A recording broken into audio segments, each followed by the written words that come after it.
Coming to you live from the palatial studios of PBJ Productions. Welcome to Patrick and BJ Talk Real Estate, where we talk about life, the universe, and everything as it relates to real estate. Hey everybody, it's BJ. And Patrick. And welcome to today's podcast. Thank you for joining us. If you haven't, please take a minute and subscribe to the channel. Like the video, it just helps us to grow the channel. And we're here talking about all things real estate and what's going on the island and in BC specifically. But we may talk about some things here at different times that have more national implications. But you know what, today, where do we want to start? Well, there's been some developments in the news. Okay. So let's catch up with that first, Okay. right? Yeah.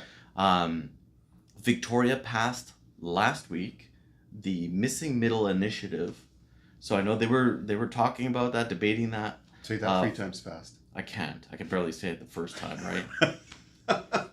They had their election and they paused on that and they were going to revisit it after the election. So now they had a long discussion about it and they passed it. Okay, so tell me and us, what is it? The Missing Middle Initiative is to take low density zoning, so single family houses or something quite like that. Okay. Where generally it would be just a single family house, or maybe I'm not sure of another example that would still fit in there, but maybe it's a duplex. Okay. But if the owner wanted to change that and turn it into a sixplex, the news announcement said any property can be turned into up to a sixplex. If it's a corner lot, it can be turned up. It could be turned into 12 townhouses. Now, I haven't seen any parameters around that yet, right. But like physically, I can't see that applying to every single property. Right. Like a 5,500 square foot lot is not physically going to be able to handle 6 units. Right. So, and there's some parameters around this as well. So the whole idea is to be able to add more inventory to what's available, as if it's a rental or if it's for sale. Okay. So there's some restrictions around this that I've read. So far, there has to be a 3-bedroom unit in that mix. Okay. And there has to be an accessible unit in that mix. Okay. So I think if there's any additional requirements, maybe it's wider doors for a wheelchair, maybe it's a ramp. I'm not really sure of the specifics there. Yeah. But that has been passed right now. Is that gonna, my thought initially when we first heard about this, it's going to make every property worth more money because now a developer can buy it, tear it down, and then build 6 units, let's say. But I'm not quite certain that it's going to be gangbusters. Well, and add so much volume to make a difference in prices. Yeah, I mean, the other part is in the short term. Right, but the other part is there's an approval process that still exists to get permits, to do what you want to do, get approvals, the architectural, and so on and so on and so on.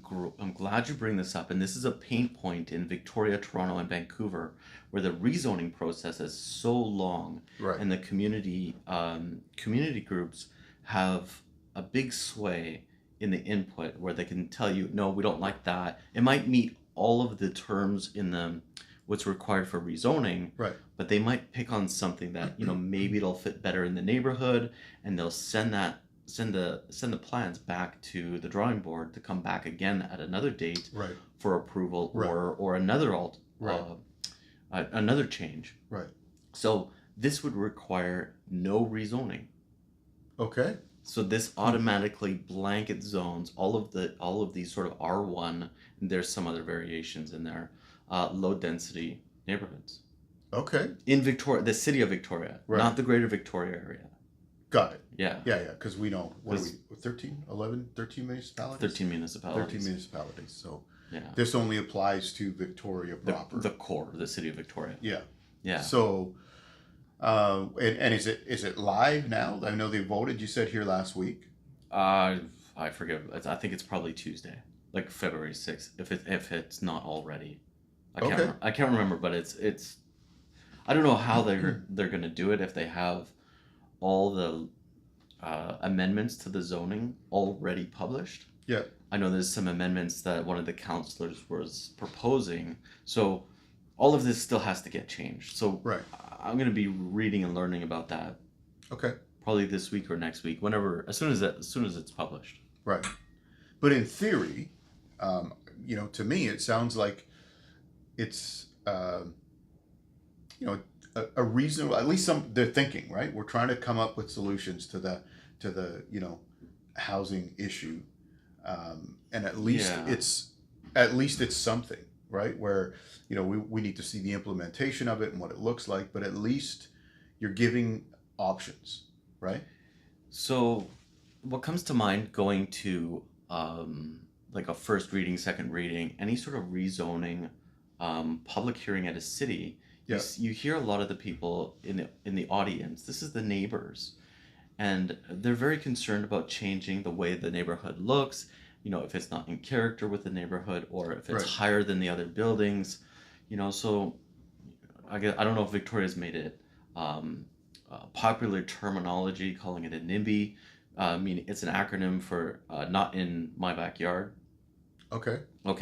And we mentioned that before, but this is kind of one of those places. If you go to a public hearing for one of these, you'll see people, you'll hear people, oppose it for different reasons. Right. And this is exactly what, if you wanted to go into a low density neighborhood, you paid the price for a low density neighborhood, single family house. Yeah. And now all of a sudden there's going to be a sixplex beside you. Yeah, I can see the issue for sure. So I could see the neighbor to the project, even if that property has the potential to do the same. Right. That's not what they bought into. Right. So there's some challenges around that, I think. And if they think it's affordable housing, right, we already said it's not going to change anything overnight. Sure. Yeah. Right? Yeah. And another city where they have middle housing or missing middle housing like this, that could look like, let's say it's a sixplex or a bunch of townhouses. Montreal has that. Okay. Right? And Montreal, we know, is not as expensive as Victoria, Vancouver, Toronto, Ottawa, and some other places. But it's going to be getting there, Montreal, expense-wise, right? Well, I'm thinking about Victoria. We don't have -20, -30 winters. Sure. Yeah. Right? Yeah. Like, we have a really good high quality of life with a high cost. Yep. So it's always going to attract more people this way. Yeah. What do people call it? They call it the sunshine tax, right? It's the sunshine tax. Welcome to BC, right? Bring cash. And if I take Vancouver as an example, if they could keep building houses, has it got cheaper? No, it just got bigger. Right. So I guess the other part of this is they're trying to also address the issue of urban sprawl. But yes, definitely, that is one of those things mentioned. Yeah. But the issue is Victoria doesn't have control of what Langford is going to do, or what Saanich is going to do. It's not even that bad. But talking about urban sprawl, if you're talking about what's on the edges. Right. If Souk wants to build, they'll build. Right. If that's where the inventory is, that's where people will move. Right. Look at Langford. Yeah. Exactly. Right. Exactly. So, but I get the idea that it's you're trying to limit that urban sprawl. I mean, I guess, we'll see how that looks. It's pretty interesting. There's other things we're going to talk about that they're talking about in the news. Some of these things are in the works. Some of these things are just being talked about, but we think there are things that are important just to talk about and make sure that you're aware of. We want to be aware of them in terms of our, research into them as well. And certainly, I think, the idea of what they're talking about it's potentially a really valuable idea. But I think, like we've talked about, there's another side to that coin if you're the neighbor. Exactly. Right. And you're not being ignorant, but you didn't move into this neighborhood so that you could be next to a sixplex or something. Or whatever. Absolutely. Right. Yeah. So, I guess we'll see what that looks like going forward. I think it's still, at the end of the day, it's a step in the right direction. There's always going to be growing pains. Sure. Yeah. And it's not going to be an immediate result to fix the problem that we are perceiving. Right. I think we're going to skip the rezoning process. So it's going to come down to a development permit, building permit, basically. So that's going to shorten the time for investors to how long their project might take to come to fruition. Right. Great news, right? The other thing that I can see from that is the city is going to be able to pull more taxes out of each property in the long run. Right. So, Sure. Yeah. If Victoria is looking for more revenue without building skyscrapers, Right. I think at least this is a way to move forward. Sure. Yeah. Well, Try to put a positive spin on this. hey, I'm with you because I don't think it's necessarily a negative thing. Yeah. Right. I think, like you said, we're going to see how it grows and how it goes in the growing process and so on. But looking at both sides of the coin here. Yeah. Yeah. Yeah. So, well, that's it for us today. Thank you for joining us again. If you haven't, as we talked about, please take a minute and like the channel, like the video, subscribe to the channel. That'll help us get the word out.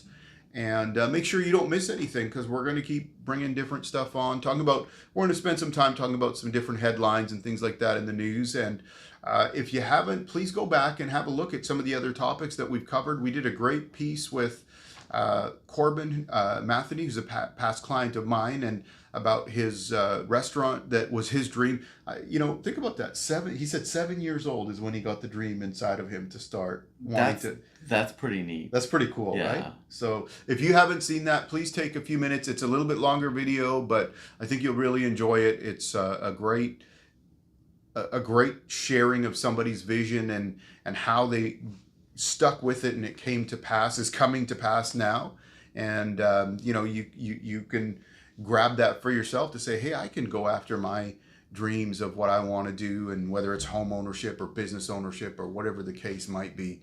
So but yeah, we'll be continuing on with that kind of stuff, but please like and subscribe to the channel. That helps us out a lot. And otherwise, we'll see you next time. Yeah, we'll see you in the next video. And because BJ mentioned it, I'll make sure to put the link to that video in the description below. Thanks for watching. See ya.